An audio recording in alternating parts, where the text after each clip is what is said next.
Hello everyone, welcome to G centric. और आज super 60 concept series में नेक्स्ट कॉन्सेप्ट है concept number 3, power system subject है और टॉपिक है power flow condition. Basic power flow conditions अगर आपको पता है तो आप पावर सिस्टम में बहुत सारे कॉन्सेप्ट या बहुत सारे टॉपिक में कॉमन सेंस लगा सकते हैं और 4 ऑप्शन में से 2 गलत आंसर आसानी से एलिमिनेट कर सकते हैं। और ये टेक्निक बहुत सारी जगह पे काम आती है और डायरेक्टली कुछ क्वेश्चंस भी यहां से पूछे जाते हैं। ठीक है, चलिए देखते हैं। इसमें आता है, देखिए power and power flow conditions में आपको 5 पैरामीटर पूरे पावर सिस्टम में पढ़ने होते हैं: active power, reactive power, complex power, voltage magnitude and load angle. और इसमें यह पता चलता है कि एक्टिव पावर डिपेंड करता है लोड एंगल पर और रिएक्टिव पावर डिपेंड करता है वोल्टेज मैग्नीट्यूड पे। किस तरीके से डिपेंड करता है, आइए आपके सामने एक डेरिवेशन पेश है। ये डेरिवेशन हम लोगों ने फुल कोर्स में बहुत डिटेल वर्जन में देखा था, बट मैंने शॉर्ट समरी यहां पे ले ली है। ये है सेंडिंग एंड वोल्टेज और ये है रिसीविंग एंड वोल्टेज।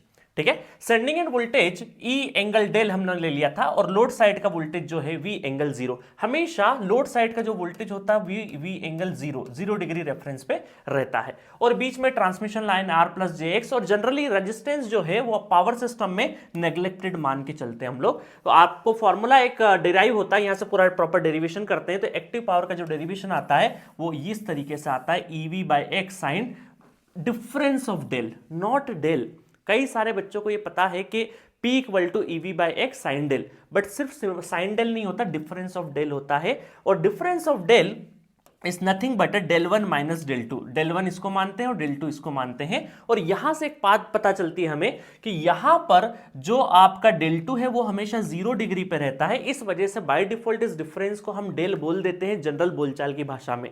बट अगर क्वेश्चंस में वेरिएशन हुआ तो आप अटक जाते हैं और ये क्वेश्चंस नहीं क्रैक कर पाते हैं। तो आपको इस चीज का ध्यान रखना है यहां पे कि P equal to EV by X sine difference of del होता है।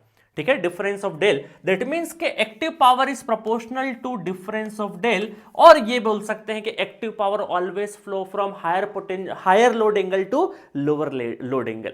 ठीक है, एक्टिव पावर कहां से फ्लो करेगा, always higher load angle to lower load angle ही एक्टिव पावर फ्लो करेगा, तभी हम उसको पॉजिटिव पावर कंसीडर कर सकते हैं। Just like greater del greater than zero, so positive power, and less than zero, so P is negative. Okay, तो negative power हो जाएगा।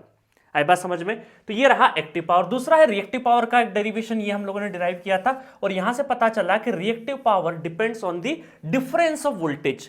डिफरेंस ऑफ वोल्टेज का मींस कि this E1 E minus V. So always reactive power flow from higher potential to lower potential. Reactive power flow from higher potential to lower potential always. Okay, so आपको ये 2 चीजें पता होनी चाहिए कि active power reactive power में क्या होता है। Active power higher load angle to lower load angle flow करता है ऑलवेज, उसको हम पॉजिटिव मानते हैं। अगर इसका उल्टा हुआ तो निगेटिव बोलेंगे।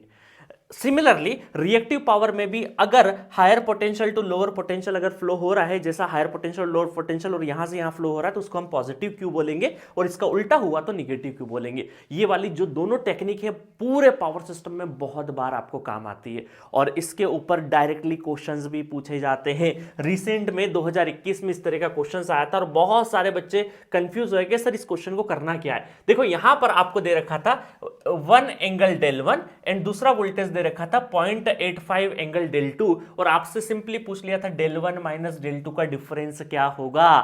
और बहुत आसान तरीके से मैंने सॉल्यूशन भी लगा दिया आपके लिए। बहुत इजी क्वेश्चन था। अगर आपको एक कॉन्सेप्ट नहीं पता तो ये क्वेश्चन आप नहीं कर पाते।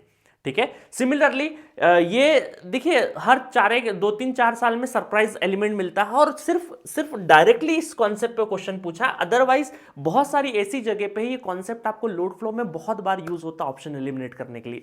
ठीक है, एक क्वेश्चन आपसे और पूछा गया था बहुत पहले, ऑलमोस्ट 10-11 साल पहले। 2 power system shown in the figure, active power reactive power दे रखा है, आपको पूछा है वोल्टेज मैग्नीट्यूड लोड एंगल। तो ये क्वेश्चन भी आप इस कॉन्सेप्ट से कर सकते हो बड़ी आसानी से। ठीक है, तो ये बहुत ही इंपॉर्टेंट कॉन्सेप्ट है जहां पर हम देखते हैं कि एक्टिव पावर किस तरीके से लोड एंगल पे डिपेंडेंसी होती है और रिएक्टिव पावर की किस तरीके से डिपेंडेंसी होती है वोल्टेज डिफरेंस पे। ये दोनों कंडीशन बहुत इंपॉर्टेंट है और यहां से क्वेश्चंस आते हैं और आपको डायरेक्टली तो आते ही आते हैं, बाकी दूसरे टॉपिक में भी बहुत हेल्पफुल रहेगा। तो ये टॉपिक, ये कॉन्सेप्ट आपको भूलना नहीं है। आपको याद दिलाने के लिए सीरीज लाया हूं ताकि आपका टाइम ज्यादा इंगेज नहीं हो, 2-3-4 मिनट के अंदर ही आप ये कॉन्सेप्ट ले लें, और ताकि आपके दिमाग में जाते जाते एग्जामिनेशन हॉल में जाने से पहले 1-2 महीने पहले मैं आपके दिमाग में घुसाना चाहता हूं कि क्या चीजें हमें नहीं करना है। तो आपको ये दोनों चीजों को ध्यान रखना है और गलती नहीं करना है कैलकुलेशन वाली। ठीक है, मिलेंगे नेक्स्ट कॉन्सेप्ट में। Okay, thank you so much.